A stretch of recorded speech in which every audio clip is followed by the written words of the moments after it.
এমন যদি হতো আমি পাখির মতো মাদার চোদ। তুই আজকেও আবার লেট করেছিস গাধার 3 নাম্বার বাচ্চা। আরে আমি আসার সময় ওই যে একটা বুড়ি মহিলাকে লিফট দিয়ে আসলাম, তো এই জন্য একটু দেরি হয়ে গেছে আর কি। 1 মিনিট, তোর বাইক আছে? না। স্কুটি আছে? না। তাহলে গাড়ি আছে? না। তাইলে কি তোর মাথায় করে লিফট দিয়ে আসলি রে বোকাচোদা? মিনাটো সেন্সে, একে ভালো করে বুঝান, এই গাধার বাচ্চা একটা রুলসও ফলো করে না। কিছু একটা হইলেই শুধু রুলস রুলস রুলস। পাতার নাম পুদিনা, তোর রুলস আমি চুদিনা। আমার জানার কোনো দরকার নেই কি বাল ছাল হাবিজাবি লেখা আছে তোর ওই রুলস বইয়ে। মিনাটো সেন্সে ভালো করে বুঝা নাকি, নাইলে আমি একবার রেগে গেলে কিন্তু এর পুরো গোষ্ঠীর পেছনে চুদরি ভরে দেব। চুদরি মাদার চোদ, আমার গোষ্ঠী নিয়ে একটা কথাও বলিস না।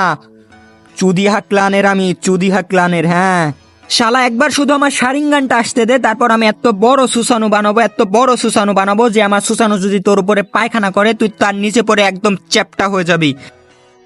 আরে যখনই দেখি তখনই শুধু মারামারি আর মারামারি। এদেরকে আমি কত করে বলেছি যে মিশন চলাকালীন গালাগালি, কাটাকাটি, মারামারি, গুতাগুতি, চুমাচুমি ইজ নট অ্যালাউড। যদি মিলেমিশে থাকতে না পারো, এই নাও শুরিকেন আর ঢুকিয়ে দাও একে অপরের পেছনে।